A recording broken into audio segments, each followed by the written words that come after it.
on the use of social media platforms to amplify hate speech that could lead to genocide, defining the problem. The second panel discussion on state obligations for preventing direct and public incitement to genocide in the digital space will begin during this morning meeting and will continue during the afternoon meeting. And the afternoon will conclude with the third panel discussion on the role of social media platforms in responding to content that incites violence and discrimination. I would like to encourage all speakers to intervene in an interactive way by making comments and asking questions that directly relate to the panelists' interventions and discussion. The speaking time limit is 2 minutes for all. A maximum number of 30 speakers will be accommodated in each panel discussion. Those who will not be able to take the floor due to time constraints will be able to upload their statements to the online system to be posted on the HRC extranet. And now it's my honor and pleasure to give the floor to Mr. Volker Türk, United Nations High Commissioner for Human Rights, who will deliver an opening statement via video message. The Genocide Convention is a grave and urgent document. This first human rights treaty in the history of the United Nations, it was adopted on the eve of the Universal Declaration of Human Rights. 75 years later, the two foundational agreements remain deeply interconnected. Important lessons of the Holocaust, whose indescribable crimes led to the Convention, and the lessons of Cambodia, Rwanda, the former Yugoslavia and others, made it absolutely clear that preventing genocide and bringing its perpetrators to account before all humanity is essential to the work of advancing human rights. The prohibition of genocide is not an ordinary rule of international law. It is jus cogens, an overriding principle for all humanity and all states to follow, at all times and without exception. The Convention calls on all states and people to maintain vigilance, and it demands action to prevent and to punish genocide. Prevention is key. Genocide is never unleashed without warning. It is always the culmination of preceding and identifiable patterns of systematic discrimination based on race, ethnicity, religion, or other characteristics, and of gross human rights violations targeted as a matter of policy against a people, minority, community. Early warning signals of genocide must compel us to action. We must remember that genocide is often preceded or accompanied by statements from political leaders and other public figures that dehumanize and demonize people from targeted communities. Disinformation campaigns on social media can further amplify these statements until condoning and justifying violence becomes normalized. The Council's emphasis on the need for careful preventive action in the digital sphere is absolutely critical. There must be better governance of digital tools and digital spaces. However, this digital aspect is just one piece of the puzzle. Underlying ideologies and policies that drive incitement to violence, discrimination and hatred, which may ultimately culminate in genocide, also require preventive action. The best prevention tool is the Universal Declaration of Human Rights, together with the international treaties deriving from it, because they identify many of the root causes and they provide practical solutions and guardrails. The second key is accountability, not only because it provides justice for victims, but because accountability is central to ending genocide. Prevention and punishment, the two aims of the Genocide Convention, can never be seen in isolation from each other. The knowledge that the international community is monitoring statements and events and that justice will come has deterrent impact on perpetrators. Impunity is an enabler of genocide. Accountability is its nemesis. What does that accountability need to look like in practice? It begins with effective, prompt, thorough, and impartial investigations and prosecutions. It includes truth-telling and non-judicial measures of acknowledgement, memorialization, education, and reparations, among other steps. We need to keep stepping up that full range of work until all victims have access to justice and effective remedies, and until we have succeeded in ending genocide for all humanity. For 75 years, ending genocide and advancing human rights have been twinned. As we mark the 75th anniversaries of both the Genocide Convention and the Universal Declaration of Human Rights, it is essential to act in support of this vision of a more humane and peaceful world. I urge all states that have not yet ratified or acceded to the Genocide Convention to do so as a matter of high priority in order to protect our common humanity and advance our universal human rights. Thank you. And now I give the floor to His Excellency Mr. Ararat Mirzoyan, Minister for Foreign Affairs of Armenia, who will also deliver an opening statement via video message. Excellencies, ladies and gentlemen, Armenia warmly welcomes the participants and panelists of the intersessional meeting on the prevention of genocide and extends its gratitude to the Office of the High Commissioner for Human Rights for organization of today's session. On December 9, we will mark the 75th anniversary of the adoption of the Convention on the Prevention and Punishment of the Crime of Genocide. Today, 153 UN member states are bound by the universal obligation of punishing and preventing the crime of crimes. Indeed, the Convention is a powerful crime suspension multilateral treaty, but not only. Today, the obligations emanating from the Convention have been well mainstreamed in the resolutions of Human Rights Council on genocide prevention. Against this backdrop, I find it extremely important that the resolutions on genocide prevention enjoyed wide cross-regional support and consensus in the Human Rights Council. It reflects a larger international consensus on absolute imperative to prevent genocides through protection of individual and collective human rights of ethnic, religious, racial and national groups. In this regard, the Human Rights Council is well placed to be at the forefront of genocide prevention. We hope that the synergies and the cooperation between the Office of the Special Advisor of the Secretary General on the Prevention of Genocide, treaty bodies and special procedure mandate holders will be further strengthened and institutionalized. I take this opportunity to highlight the extensive work carried out by Special Advisor Alice Nderito. Excellencies, I have no doubt that the deliberations at this meeting will once again demonstrate the relevance of mass atrocity prevention in today's world. The world we live today is a dangerous place for many ethnic and religious groups, and the intent to destroy them on a certain territory has been manifested worldwide, particularly now when the international security arrangements and human rights mechanisms are in continuous decline.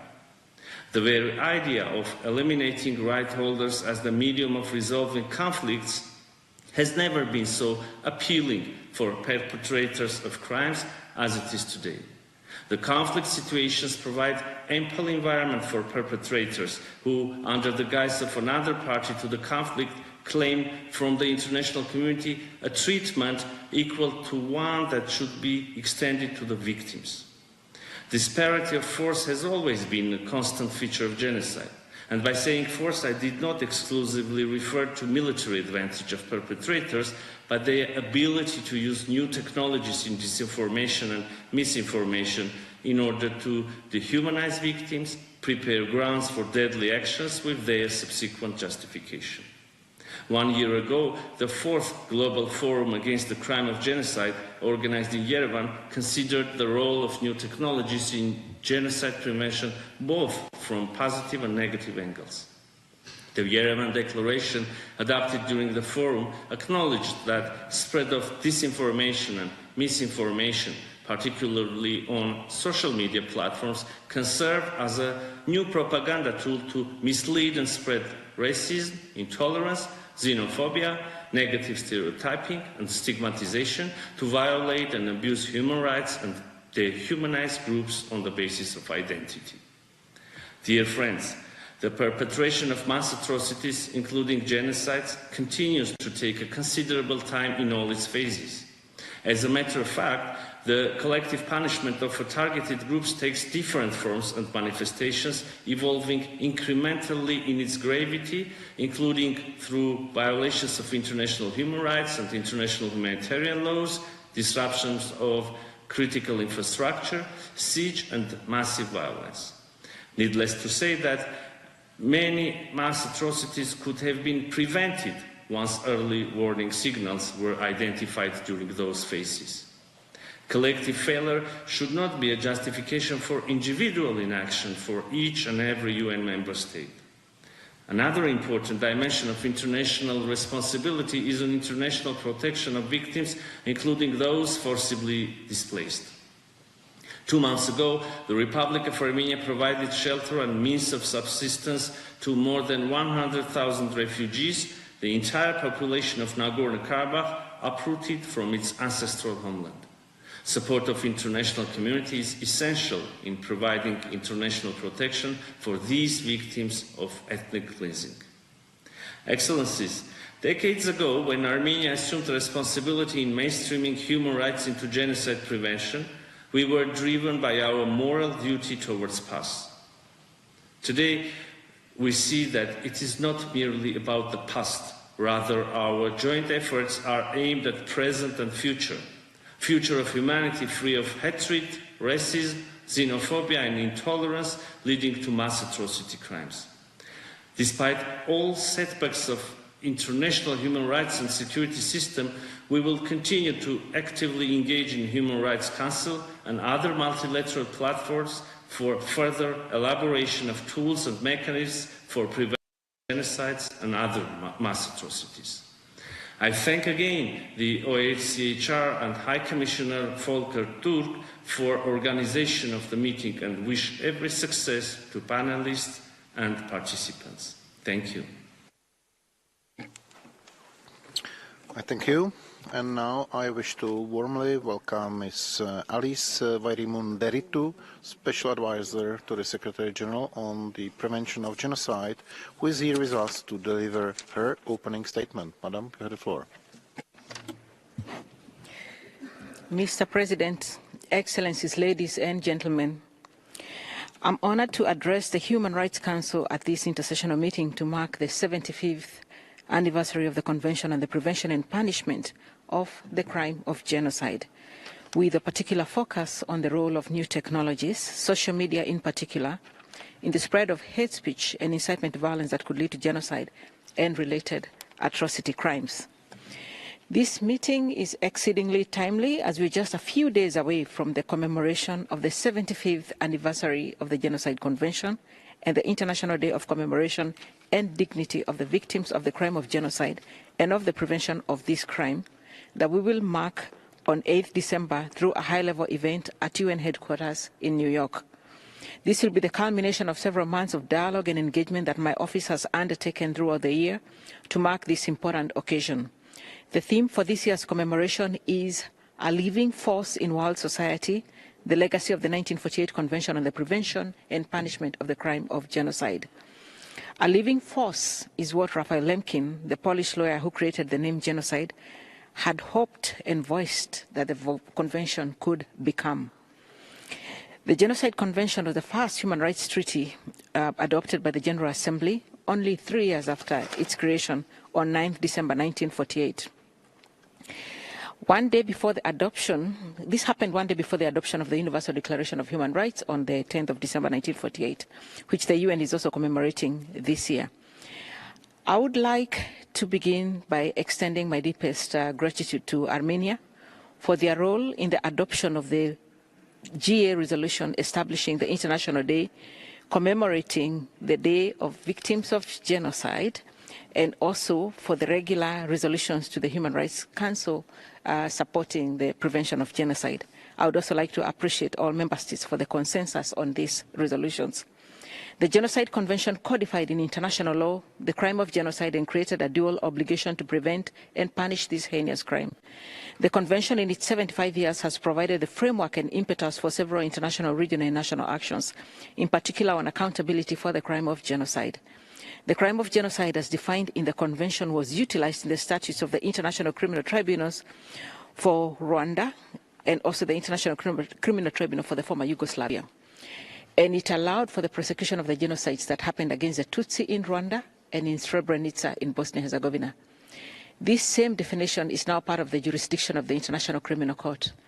The Convention has also provided the framework for several national and hybrid tribunals, including the extraordinary chambers of the courts of Cambodia and several others. Equally important, through its ratification and domestication, the Convention has enabled the crime of genocide to be criminalized in several national jurisdictions across the world. Regarding the prevention obligation, the Convention has provided the framework for advocacy on and for the establishment of numerous national and regional initiatives for prevention. For example, we have seen such initiatives in the National Committees on Genocide Prevention established in the Great Lakes region of Africa. These are just a few examples, but there are many more. As part of the focus of this year's commemoration, my office has held several consultation processes to assess and articulate the legacy of the Convention. We've organized expert meetings focusing on the prevention, accountability, and memorialization of the Convention. We've also requested member states to provide written input on upholding the Convention's legacy, highlighting national examples. All this will be presented at the event on 8th December in New York. As of today, 153 member states have ratified the Genocide Convention, the latest of which was Zambia in June 2022. I would like to take this opportunity to reiterate my call to all states to ratify the Convention. I also urge all states to ensure that domestic legislation prohibits genocide and to put in place mechanisms at the national level for prevention in line with the Convention. The goal of the drafters of the Convention was to drive in ensuring that the horrors of the Holocaust and of the Second World War would never happen again. We do know that we have not been successful in living up to this commitment. Honoring the legacy of the Convention and, most importantly, the victims of genocides across the world requires all of us to make the Convention universal both in its ratification and in its implementation. So, Excellencies, ladies and gentlemen, the specific focus of today's meeting on the role of social media platforms and their instrumentalization by those seeking to spread hate, leading to real-world discrimination and violence, is especially relevant for genocide prevention today. Hate speech, discrimination, and the dehumanization of the other is not new. They preceded the Holocaust, they preceded the genocide in Rwanda against the Tutsi, they preceded the genocide in Srebrenica, and several other situations where serious human rights violations, which may amount to genocide or related atrocity crimes, have occurred. However, new technologies and social media have allowed hate speech to spread and be amplified at rates never seen before, and also exacerbated existing concerns for communities at risk of genocide and related atrocity crimes. It could also be a trigger of such crimes. Some of the mechanisms set up by this Council, including the fact-finding mission for Myanmar, have documented how online hate speech on social media has impacted gross human rights violations committed in this country. The Secretary General made tackling hate speech a key priority across the UN system through the launch in 2019 of the United Nations Strategy and Plan of Action on Hate Speech, for which my office is the United Nations system-wide global focal point. In his report to the Human Rights Council on the Prevention of Genocide, published in July this year, the Secretary General also specifically highlighted the importance of countering and addressing hate speech as part of genocide prevention efforts. My office has worked closely across the UN system with member states and tech and social media companies to counter and address the root causes and impacts of hate speech in line with the UN strategy. For example, since 2020, my office has organized annual roundtable dialogues bringing together tech and social companies, the UN system, civil society, and relevant special procedure mandate holders to discuss the challenges and opportunities in tackling online hate speech and identifying partnerships in this regard. The recommendations from these dialogues were published earlier this year in a policy paper called Countering and Addressing Online Hate Speech, a Guide for Policymakers and Practitioners. The paper sets out concrete recommendations for tech and social media companies, member states, the United Nations, and civil society. It highlights the importance of transparency and accountability, of using a human rights-based approach to tackling hate speech online, of developing contextual responses that are inclusive, especially of those targeted by hate, as well as of implementing measures that are commensurate to its impact. Finally, it also emphasizes the importance of multi-stakeholder partnerships in addressing these challenges, understanding and addressing not only the impact and spread of hate online, but also its root causes, drivers, and offline and online effects in our societies. So let me conclude by reiterating that this is a particularly important time for this discussion. The number of situations across the world where communities are at risk of genocide and related atrocity crimes remains of concern, many of which I highlighted in my interactive dialogue with this Council last July. The situations across the world in which hate speech and incitement to discrimination, hostility, or violence are being spread and instrumentalized continue to alarm. I welcome the engagement of the Human Rights Council on this topic and look forward to a continued dialogue on it to achieve our common goal of a world free from genocide and related atrocity crimes. Thank you. I thank you. Colleagues, the list of speakers is now closed, and we will now begin the panel discussion on the use of social media platforms to amplify hate speech that could lead to genocide, defining the problem. Let me welcome our distinguished panelist, Ms. Peggy Hicks, Director of the Thematic Engagement, Special Procedures and Right to Development Division of the UNHRC, Mr. Meddat Pandeh, Member of the Committee on the Elimination of Racial Discrimination, and Ms. Simona Cruciani from the United Nations Office of the Special Advisor on the Prevention of Genocide. Now let me give the floor to Ms. Peggy Hicks. Madam, you have the floor. Thank you very much, President. It's a pleasure to be here with the Special Advisor and yourself and our distinguished panel to talk about these important issues. Some 10 years ago, social media was applauded as a tool that could revolutionize advocacy, shining light on human rights abuses in the darkest corners and uniting people across the globe. Today, political leaders, commentators, even Nobel Prize winners are excoriating leading platforms for undermining democracy, spreading disinformation, and feeding hate.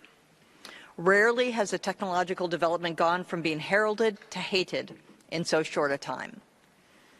Low levels of trust and new heights in polarization are documented and social media denounced as responsible for our woes.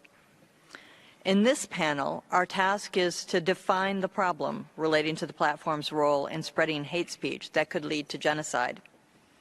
But understanding this problem requires casting our net more broadly beyond villainous tech companies to rethink the responsibilities of governments, companies, and users, and understand better how to and how not to address online hate speech. Starting with the problem. There can be no dispute, and we have already heard on this front, that today's social media is a hotbed of hateful content. I'd recommend to all of you a report by the Fundamental Rights Agency of the European Union last week that did an in-depth survey on 4 platforms in 4 countries with usually the usual shocking results about the prevalence of hate speech, particularly misogyny and racial discrimination-related speech. Unfortunately, what we see online reflects what is being said and done offline as well.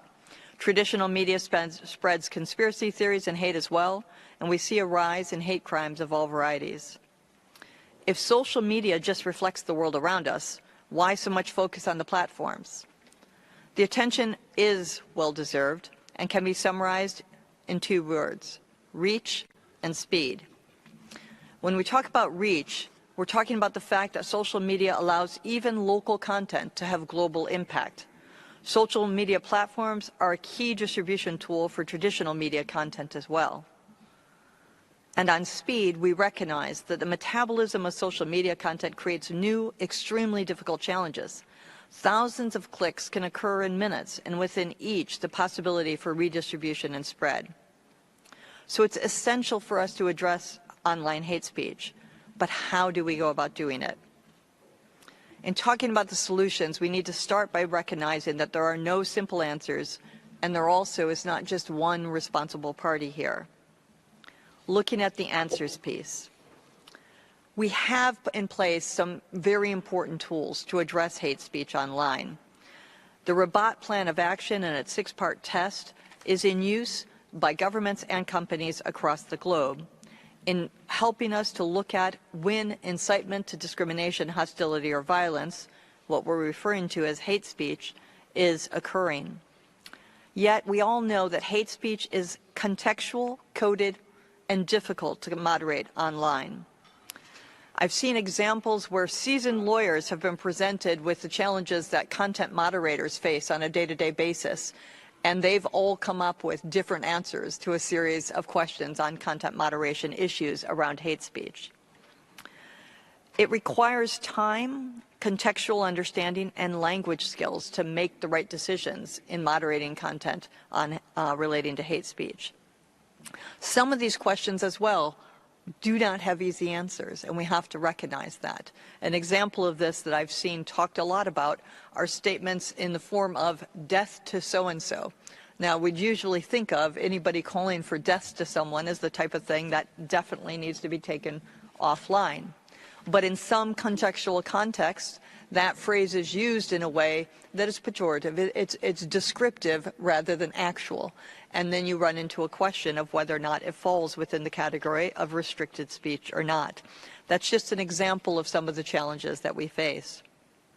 And one thing we need to recognize is that as hard as these challenges are for humans to address, automated systems are even worse at addressing these issues in an effective way.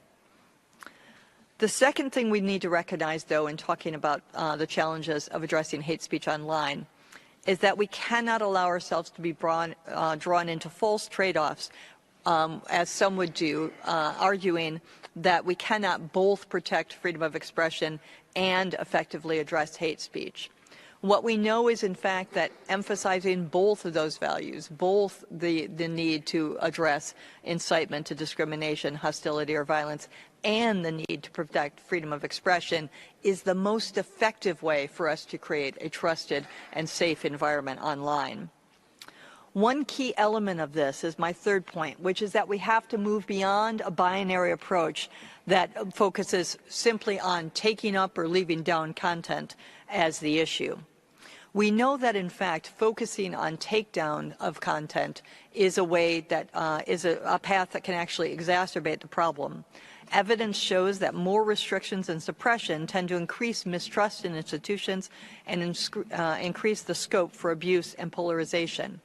That's why we need to explore and use the broad range of other options to deal with difficult content, including, for example, adding fact-check labels, downranking, de-amplifying, placing content under warning labels, removing some harmful content, disabling advertising revenue, and deactivating accounts.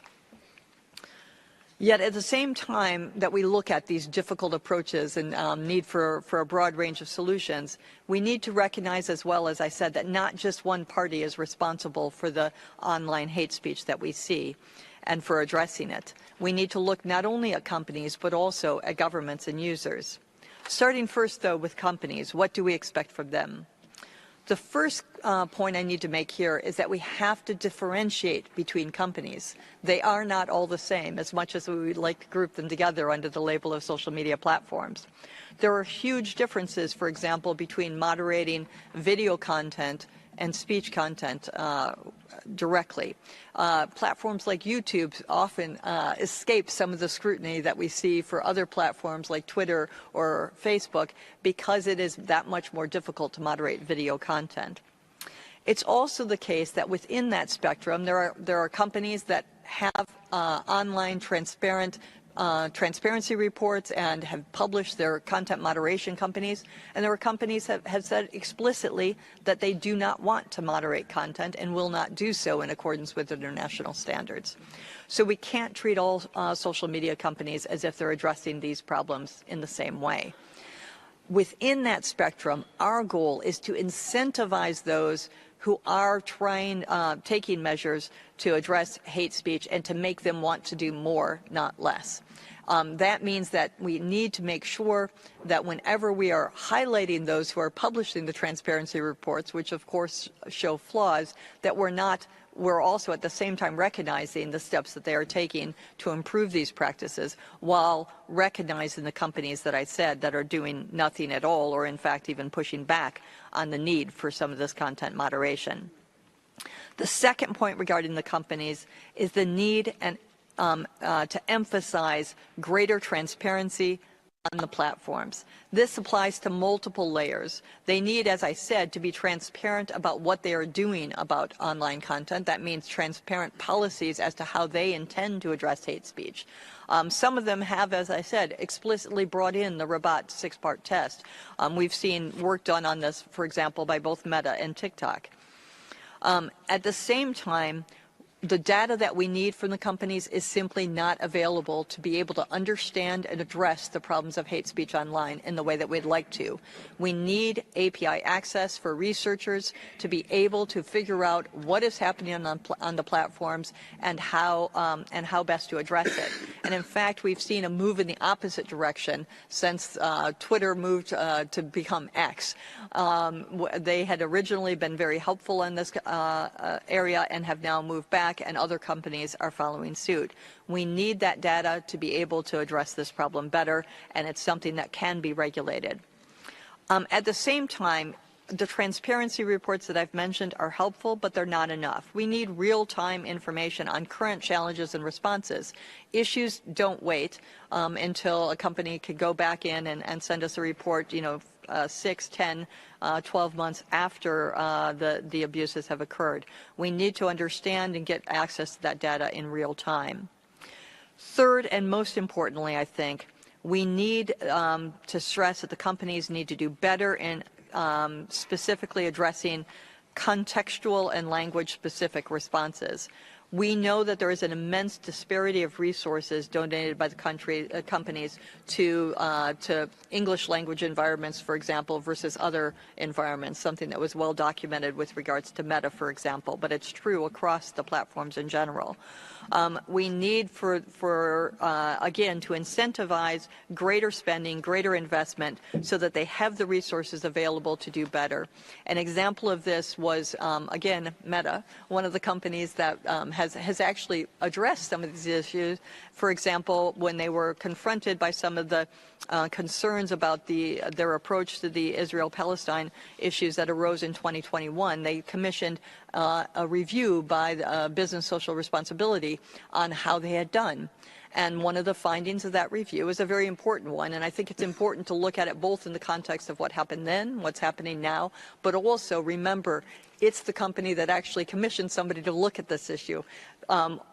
We need to think about all the companies who haven't even taken that step. But one of the things it found, for example, is that the way it was treating Hebrew and Arabic language content was different for a variety of reasons, and there was a need to go further and address those issues to bring a uniform approach to its content moderation across those different languages. The actions that the companies take need to be proportional to the severity of the risk. That goes to the issues I raised earlier about the different ways in modifying content. And they need to facilitate access to local communities and individuals to their platforms and to their complaint mechanisms. But turning quickly to the role of states and what we expect from them. We know that it's states' responsibility to put in place effective guardrails for company actions, including by requiring them to take the types of steps I've outlined in terms of transparency and accountability. This is explicit within the UN Guiding Principles for Business and Human Rights. We also often think of that as something that addresses only the companies, but remember that the first pillar is about state responsibilities and obligations in this regard. But we know that the dangers of states overstepping the mark here are painfully clear, as countless people currently detained for online posts can attest. State regulation, if done precipitously, sloppily, or with ill intent, can easily consolidate undemocratic and discriminatory approaches that limit free speech, suppress dissent, and undermine a variety of other rights. So with that in mind, we're calling on states to ensure wide access to information and maintain a pluralistic and vibrant civic space, ensuring journalists, human rights defenders, academics, and all other stakeholders can safely contribute to debate, including by debunking unverifiable and inaccurate information. but they need also at the same time to meet their state obligations regarding media and social media providers by requiring greater transparency and accountability of the platforms. Finally, they need to make sure that they're not looking solely at social media and that the roles that they take there apply to the mainstream media as well. And finally, as I said, it's not just one actor, it's not just the companies, it's not just governments, but it's also all of us, the public. We need for the public to engage in these issues ourselves, to increase efforts to strengthen digital and media literacy as a means for individuals to better navigate a complex information system. Within the public, we need greater responsibility from public figures and influencers who have a critical role to play and need to refrain from amplifying and disseminating hateful content online. Those are some of the key steps that we're looking to hear more about in today's discussions and to see implemented across the globe. Thank you. Thank you. And now let me invite Mr. Meddat Pande. You have the floor, sir. Thank you very much, Mr. President, for the opportunity to address the issue of the use of social media platforms to amplify hate speech that could lead to genocide. This is a topic that touches upon the core mandate of the Committee on the Elimination of Racial Discrimination. The Convention on the Elimination of All Forms of Racial Discrimination recognizes the interlinkage between racist hate speech and incitement to racial hatred and violence that can lead to mass atrocities and genocide. And the Committee on the Elimination of Racial Discrimination, in exercising its mandate, puts a strong focus on mechanisms to prevent and to react to racist hate speech, to the dissemination of racist hate speech in the media, on the internet and through social media. Since the focus of this first panel is to define the problem, allow me to make 3 general observations regarding the specific potential of social media use and misuse to amplify hate speech. First, regarding the issue in general, the Human Rights Council in Resolution 49/9 on prevention of genocide expressed its concern, and I quote, that misuse of new technologies, in particular social media platforms, can amplify hate speech and can contribute to national, ethnic, racial or religious polarization. This concern is shared by the Committee on the Elimination of Racial Discrimination. In the practice of the committee, concerns regarding incidents of hate speech have shifted from focusing on the media in general to hate speech spread over the internet and through social media. Such concerns are expressed in the committee's general recommendation number 35 on combating racist hate speech. Within dialogues with states, the committee regularly inquires whether and how states regulate hate speech on social media, in particular when it constitutes incitement to violence or can contribute to an environment susceptible to violence. In its general recommendation number 36 on racial profiling, the committee furthermore emphasizes the potential of algorithms to perpetuate existing racial bias and to reinforce structures of inequality and discrimination. And the committee has also addressed the rise of racist hate speech on social media in specific cases under its early warning and urgent action procedure. Secondly, I want to turn to the specific characteristics regarding the dissemination of hate speech through social media, and Mrs. Hicks has already mentioned social media's reach and speed. The report of the Secretary General, prepared for the 53rd session of the Human Rights Council, titled Impact of Technological Advances on Prevention of Genocide Efforts and on the Risks of the Perpetration of Genocide, outlines the potential dangers of social media.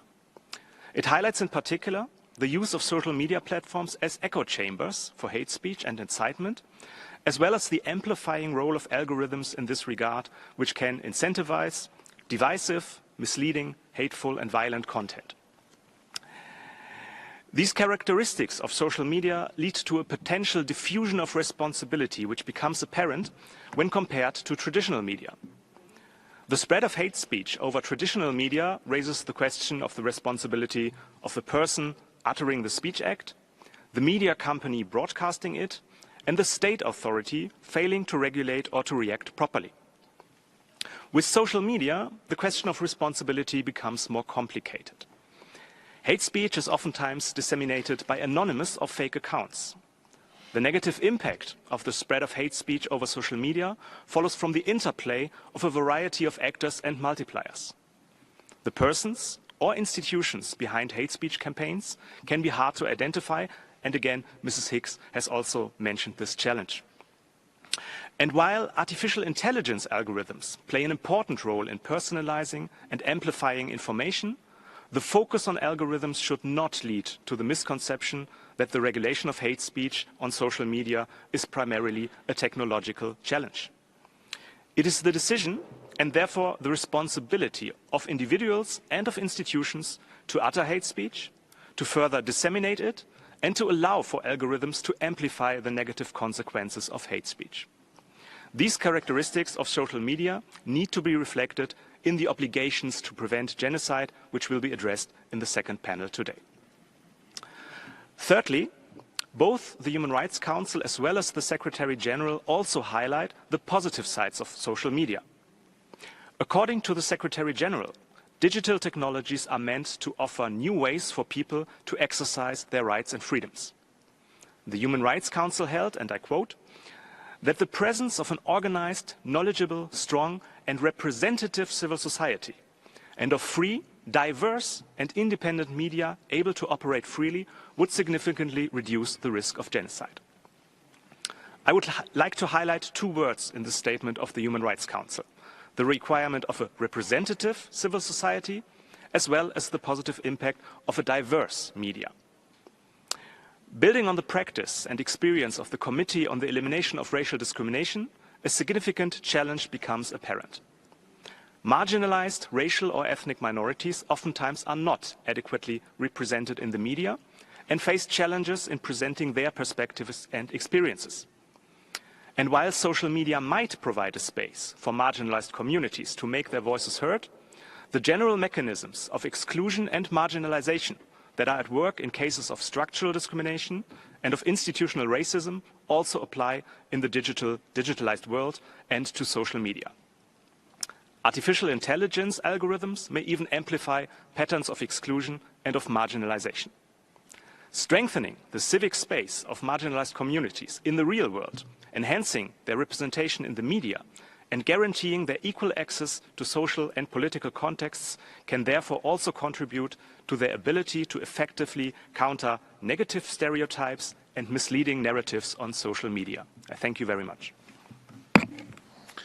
Thank you. And now let me invite Simona Cruciani. You have the floor. Thank you so much, and it's a pleasure to be here with you today. I will start my remarks by reiterating a point that has been already made by the Special Advisor on the Prevention of Genocide, that is the direct connection between hate speech and genocide. So there is really causality between hate speech and the perpetration of the crimes. We have seen this in many situations. We have seen this in the Holocaust. We have seen it in Bosnia, Rwanda. It has already been mentioned, but I wanted to reinforce this point because it's also highlighted in the main policy document that our office uses for the monitoring and analysis of situations at risk of genocide and related atrocity crimes, that is called the Framework for Analysis. Of course, not all hate speech is the same. We know very well that there are 3 levels of hate speech. We have heard very well from my distinguished colleague from the Office of the High Commissioner, who highlighted incitement to discrimination or hostility or violence, that is prohibited speech. We also have hate speech that might be limited according to Article 19 of the ICCPR. And then we have many more instances of hate speech, I would say the majority, that invade social media companies and the online space that many times are protected by freedom of opinion and expression. The Special Advisor in her remarks mentioned the UN strategy and plan of action on hate speech.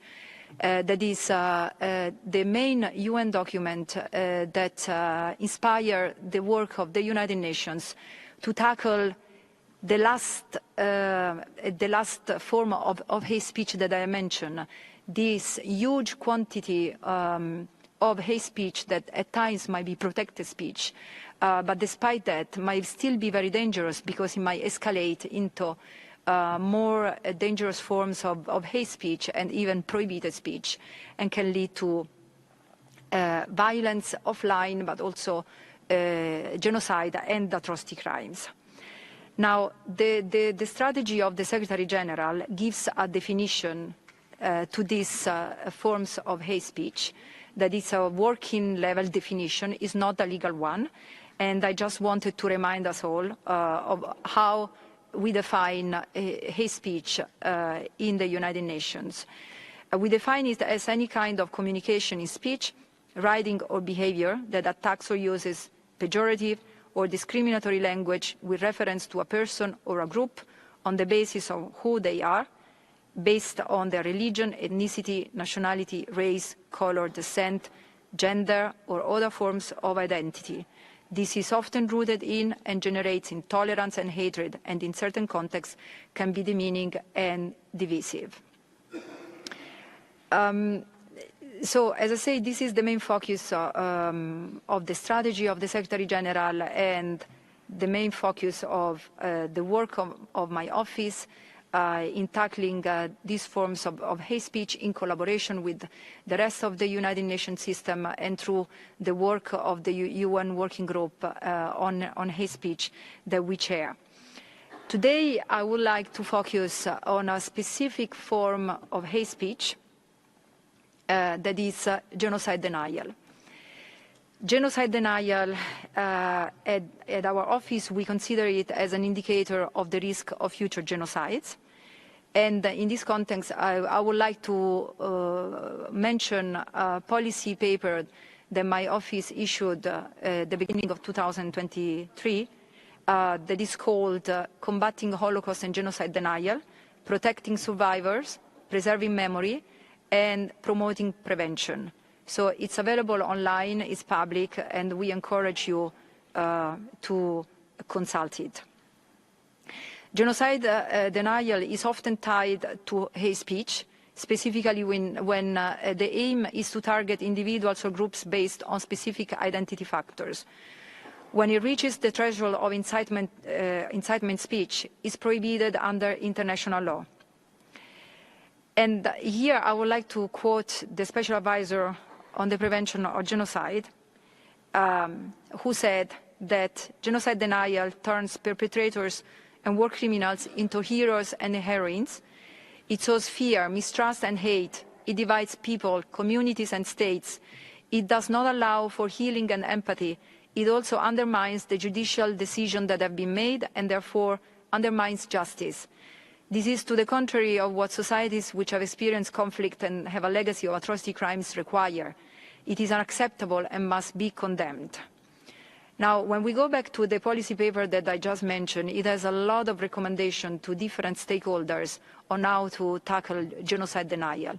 But because we are focusing today on online hate speech, I would like to focus specific recommendations that the paper gives, in particular to tackle online hate speech and in particular to tackle social media companies.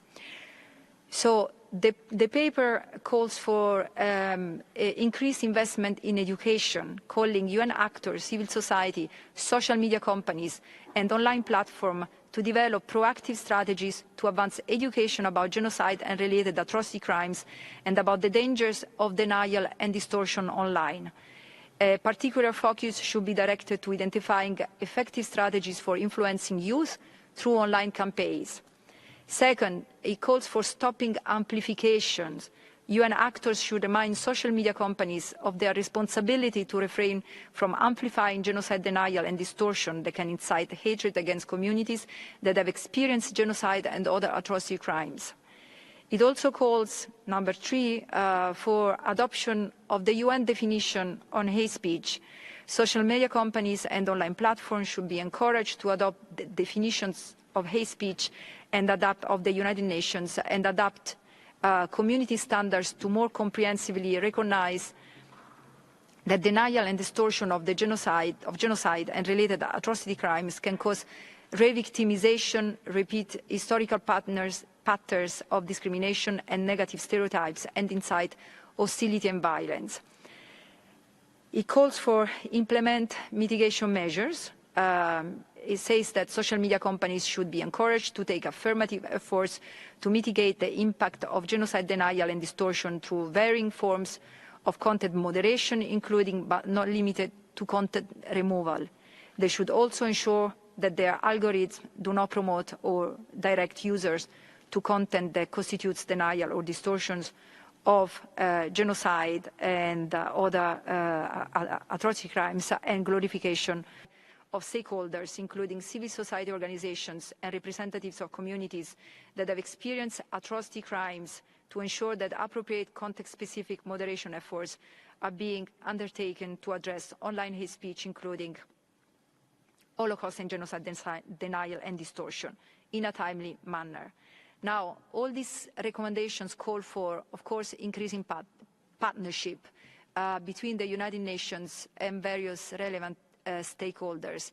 This is a very important element, a very important principle of the UN strategy and plan of action on hate speech. At the UN, we know that we cannot combat hate speech on our own, but that working together with member states, with civil society, with regional and multilateral organizations, and first and foremost with media, including new and traditional media, is paramount for a comprehensive strategy for tackling hate speech in line with the respect of international human rights standards, in particular with freedom of opinion and expression.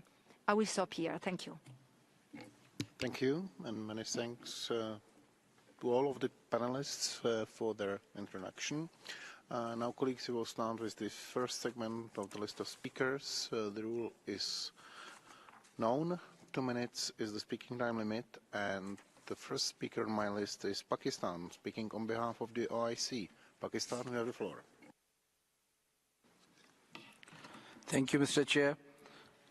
I speak today on behalf of the group of OIC countries. History teaches us a simple lesson, that dehumanization knits the first knot of all genocides. Evidently, genocides have been preceded by incessant campaigns of hate speech, racial superiority, and marginalization of the target communities. These common threads have proven to be precursors of any genocidal enterprise undertaken by hostile, prejudiced actors. The advent of new technologies, in particular social media platforms, have further augmented avenues for spreading hate speech.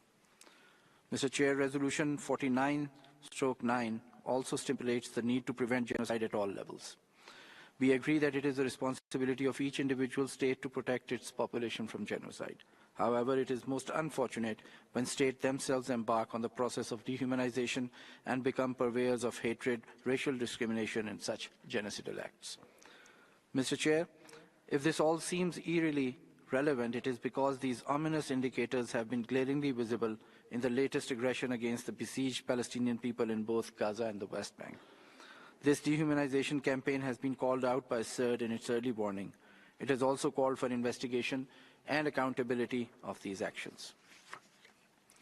We also echo the concerns raised by several SPMHs regarding increasing genocidal incitement over intent to, I quote, destroy the Palestinian people under occupation, unquote, and the loud calls for a second Nakba.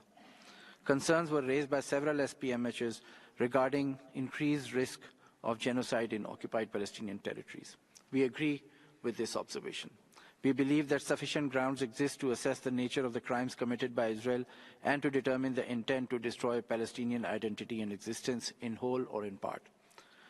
By targeted killing of over 15,000 civilians, including 70% women and children, Israel has tried to extinguish the future of a nation. Thank you. And the next speaker on my list is Costa Rica, speaking on behalf of a group of countries. Costa Rica, you have the floor.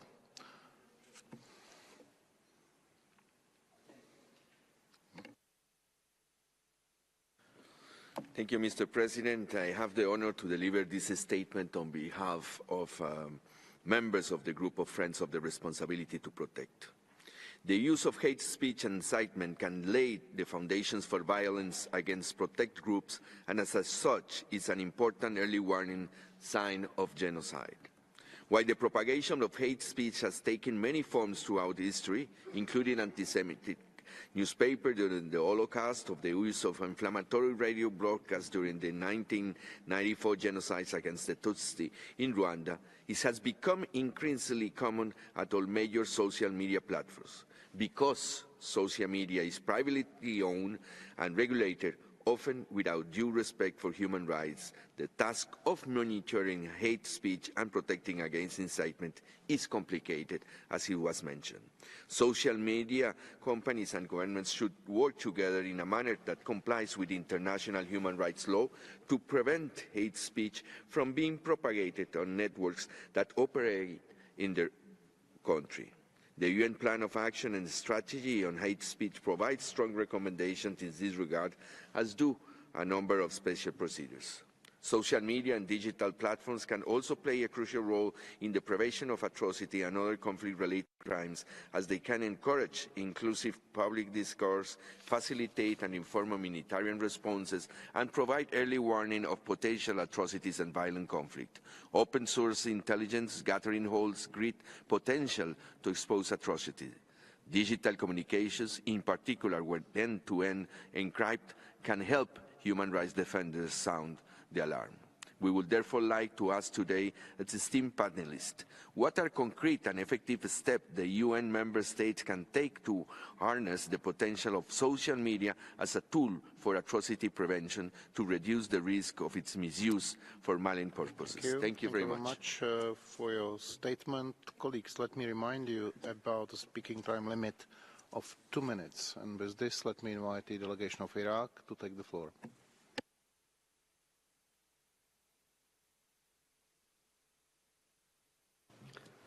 شكرا السيد الرئيس يجدد العراق التزامه Thank you, President.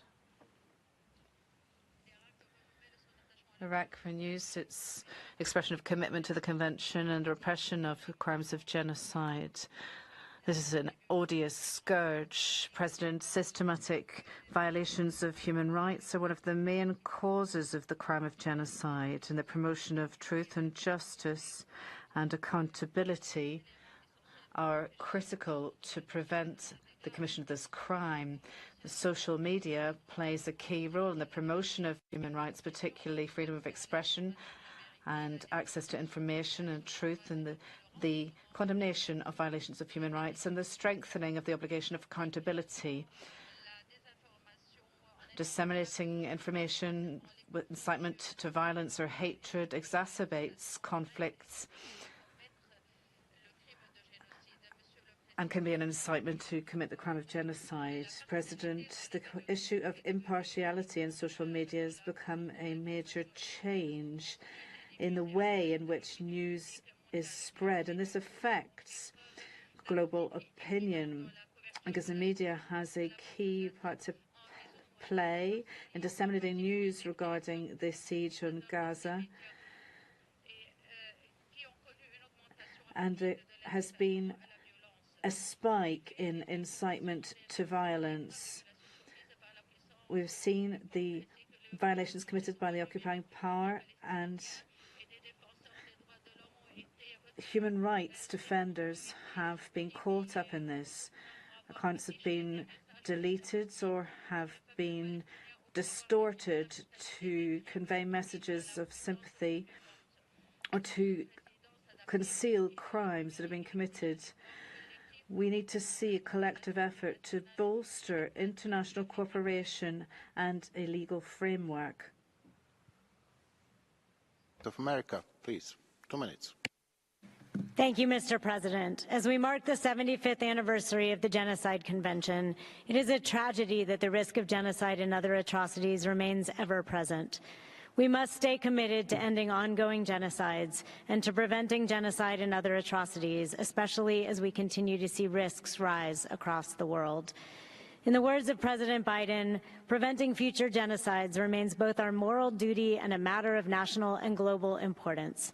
When hatred goes unchecked and when the checks and balances in government and society that protect fundamental freedoms are lost, violence and mass atrocities can result. The Holocaust that wiped out most of my family didn't start with the gas chambers.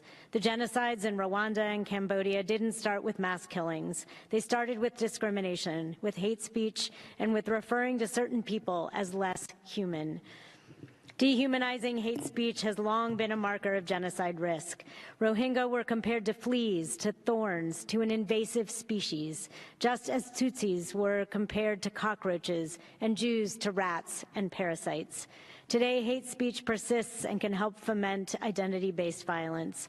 Social media has an outsized influence on the rate and reach at which hate speech and online harassment spreads. We applaud efforts by some online platforms to engage on these issues. We appreciate the panel's insights on how we can work together to identify risk factors and prevent genocide and other atrocities today.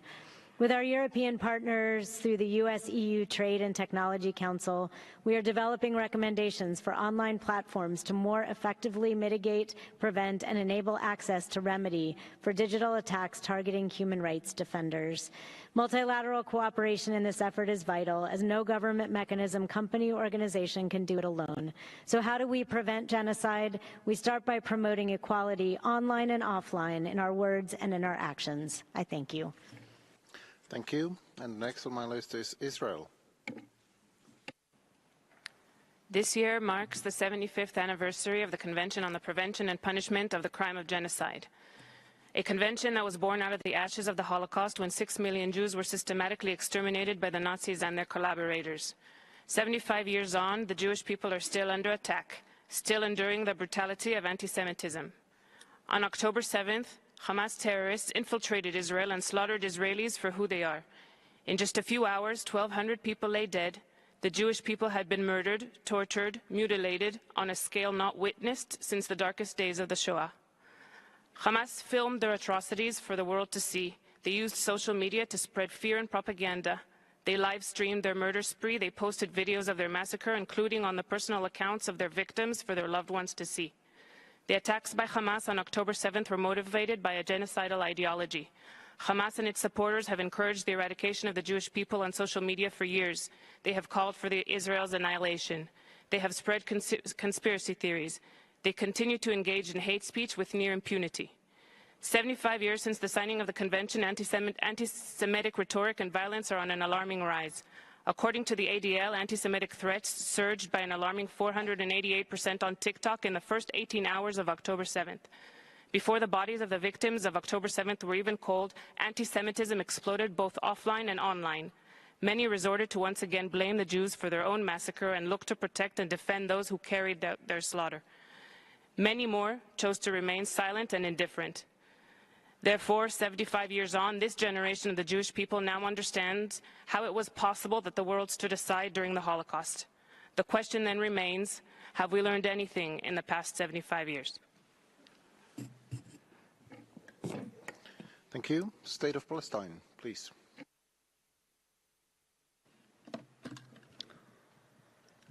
Early warning to genocide must compel us to act and make sure that we prevent such atrocity. Yet for the past 8 weeks, and after issuing genocidal calls publicly and unashamedly, Israel proceeded to drop tons of explosives on Gaza, which have a huge destructive power. This unfolding man-made catastrophe for 2.3 million Palestinians in Gaza, half of them children, is a textbook case of genocide, in the words of numerous genocide experts. Moreover, a number of special rapporteurs said there's also a risk of genocide against the Palestinian people. They also expressed their profound concern about the failure of the international system to mobilize to prevent genocide. More horrifying, the biased approach of social media and tech companies such as Meta that has been suppressing Palestinian voices and those who support their cause through a wide campaign of digital repression, including disinformation, censorship, online harassment, and shadow banning. Social media companies so far failed to address the alarming levels of disinformation and misinformation on their platform, which are contributing to offline violence, dehumanization, and justifying attacks against civilians. A series of advertisements in the social media network have been calling for violence against Palestinians. Some contain violent content directly calling for the murder of Palestinian civilians, like ads demanding a Holocaust for the Palestinians and to wipe out Gazan women and children and the elderly. The approval of these ads is just the latest in a series of Meta's failures toward the Palestinian people. We urge tech companies and social media platforms to immediately take strict measures to protect their users from harm in light of the genocide unfolding in Palestine, and to urgently address instances of online hate speech, incitement, and violent discourse targeting Palestinians.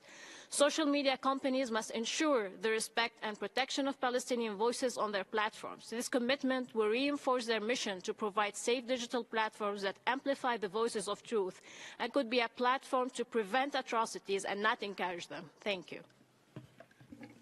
Thank you. And now let me invite the United Kingdom of Great Britain and Northern Ireland, please. Thank you, Mr. President. Let me begin by thanking the High Commissioner for Human Rights for convening this intersessional meeting today. As we mark the 75th anniversary of the Genocide Convention, the United Kingdom remains committed to preventing atrocity crimes, upholding the responsibility to protect, and holding perpetrators accountable. As we witness atrocity crimes spreading to new parts of the world, social media has sometimes been a force for good.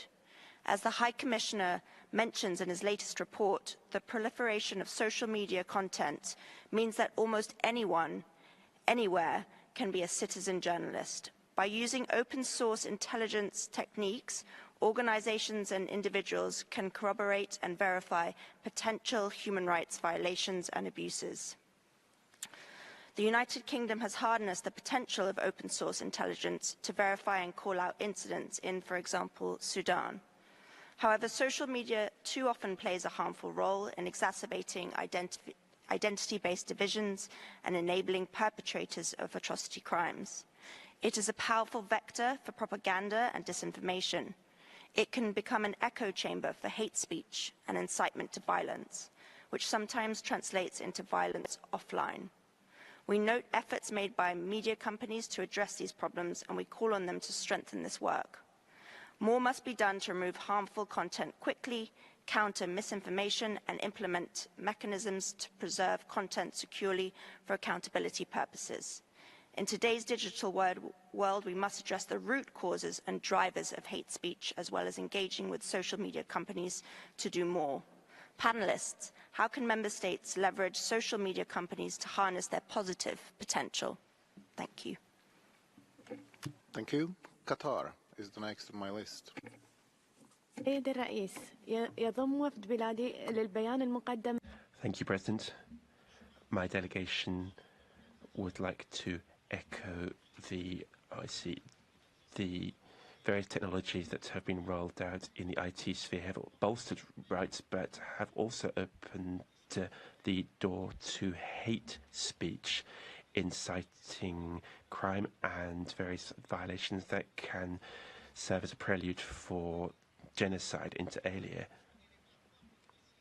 There is a level of responsibility to be shouldered by online platforms, but we must stress the prime responsibility of states in promoting and protecting human rights and taking the necessary legislative steps to prevent hate speech and incitement.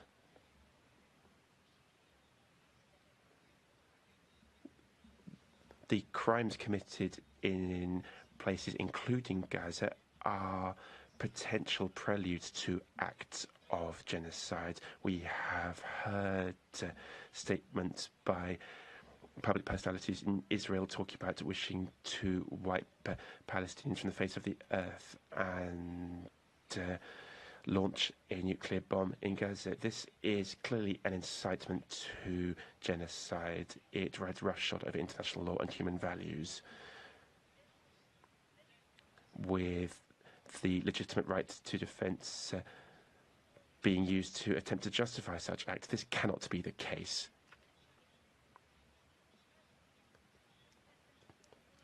Israel does not have the right to self-defense in Gaza, given that it is an occupying force. Thank you. Denmark, please. Thank you, Chair. This is a very timely debate. Today, more than ever, people can express their views and enrich the public debate, which is positive. These are positive developments. But as we also know, and as we mark the 75th anniversary of the UN Genocide Convention, we need to look at the critical problem of hate speech, and also as underlined by the panelists. Public debate and civic space have been changed by digital technology to the extent where the boundaries between online and offline are increasingly blurred. Disinformation through state-owned media, censorship of private media, and growing use of AI-powered bots and trolls, content on the social media platforms significantly impact public discourse and distort mechanisms for public accountability and are used to impact elections and discredit opponents. The Internet also has given rise to the emergence of strong anti-democratic communities who are actively fragmenting and polarizing public discourse and debate. This is especially pronounced in terms of hate speech, cyberbullying, harassment, or other forms of abusive content directed towards individuals and groups online. And when online hate goes offline, it can be violent and deadly. Reflecting on their offline dimensions, these forms of contact can target individuals, but are often particularly directed towards marginalized groups or vulnerable groups, including women, LGBT+ individuals, and religious and ethnic minorities. Tech companies have a responsibility, and so do we as states. Indeed, there is a legal obligation to prevent genocide. Human rights should never be an afterthought. For Denmark, today's debate therefore reinforces our respective responsibilities, and I would like to close by asking our panelists, how can we at the Human Rights Council further contribute to preventing hate speech in the digital age while not placing undue restrictions on the free... Costa Rica, please.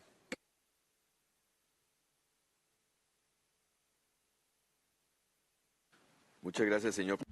Thank you, President. As we mark the 75th anniversary of the convention after the horrors of the Second World War, recognizing that genocide, either committed in peace or wartime, is an international crime, we commit ourselves to both punishing it and preventing it. The day after the adoption of this convention, we adopted the Universal Declaration of Human Rights, and on the 1st of December, my country took the decision to abolish its army. It would never become, in the future, a way of overlooking the errors of the past, and we remembered, therefore, that the victims were at the very heart of our action, with an end to impunity. The world in which we are living now has seen unimaginable technological development since the emergence of the convention, and with this in mind, my delegation is hopeful of the opportunities that are available as we endeavour to eradicate human suffering. That said, technological development also poses risk. Digital platforms have brought us closer together, but they have also served to promote discrimination and hate speech, as well as dehumanization of those who are perceived as other. As such, Costa Rica calls upon those enterprises working in the digital sphere to commit to combating hate speech and disinformation campaigns which claim that certain groups have superiority over others and are intended to undermine social peace. It is up to states to shoulder the primary responsibility to ensure that technology can offer safe spaces. Let me again remind you about the speaking time limits of 2 minutes. Ukraine, please. Thank you, Mr. President. On this momentous occasion, commemorating the 75th anniversary of the Convention on the Prevention and Punishment of the Crime of Genocide, we raise serious concerns about the use of social media platforms as potent tools to amplify hate speech, incite violence, and even genocide. Ukraine resolutely rejects the Russian propaganda in social media, which incites hatred and violence against Ukrainians, distort the reality and nature of Russia's ongoing aggression against Ukraine. Dehumanization of the Ukrainian people and rejection of the existence of Ukraine as a state with its own national identity and culture are commonplace in modern Russia. Together with deportation of Ukrainian children to the Russian Federation, they represent a clear case for the application of the Genocide Convention. In its report, the Commission of Inquiry on Ukraine expressed concerns about allegations of genocide in Ukraine, stating that some of the rhetoric transmitted in Russia state and other media may constitute incitement to genocide. It is imperative to confront the escalating use of social media platforms as conduit for hate speech and violence. By defining the problem comprehensively and developing a collective approach, we can work towards safeguarding the principles of human rights in the digital age and building a more inclusive, tolerant, and peaceful global society. Distinguished panelists, given that such problem needs to be addressed collectively, what measures can be implemented to prevent the use of social media to spread hate speech and ensure accountability? I thank you. Thank you. And now let me invite Turkey. Thank you, Mr. President. This year we commemorate the 75th anniversary of the Genocide Convention, which was the response of the international community to the horrors of the Second World War, so that such a grave crime would never again be condoned and permitted by the international community. Unfortunately, decades after adoption of the Convention, the genocides in Rwanda, Srebrenica, and Cambodia reminded us that preventing genocide remains an enormous challenge. Today, as atrocities continue being committed in many parts of the world, and as pervasive racism, xenophobia, Islamophobia, and hate speech are amplified by the social media, the Convention remains more relevant than ever. All member states have a duty to prevent genocide, and they must not be complicit. We call on all member states to act in accordance with the letter and spirit of the Convention, as well as the well-established precedents of the UN-mandated international courts. UN also has an important role to play on prevention of genocide. The Office on Genocide Prevention and Responsibility to Protect should conduct its duty in an impartial manner in line with its mandate. Mr. President, the vital element distinguishing the crime of genocide from war crimes or crimes against humanity is the specific intent. We refer to the statement by CERD, which points at racist hate speech and dehumanization directed at Palestinians by senior public officials that could incite genocidal actions. We also refer to 3 statements made by a group of UN special procedures calling on the international community to prevent genocide in Gaza, latest one stating, I quote, genocide in the making, unquote, and genocidal incitement. We wish to ask the special advisor on the prevention of genocide whether she also intends to raise the alarm in line with her mandate. Thank you. Thank you. And now we will continue with the national human rights institutions and NGOs. And the first on my list is the Independent Commission for Human Rights. Today, as we mark the anniversary of the Convention on the Prevention of Genocide, Palestinians are facing a dire situation.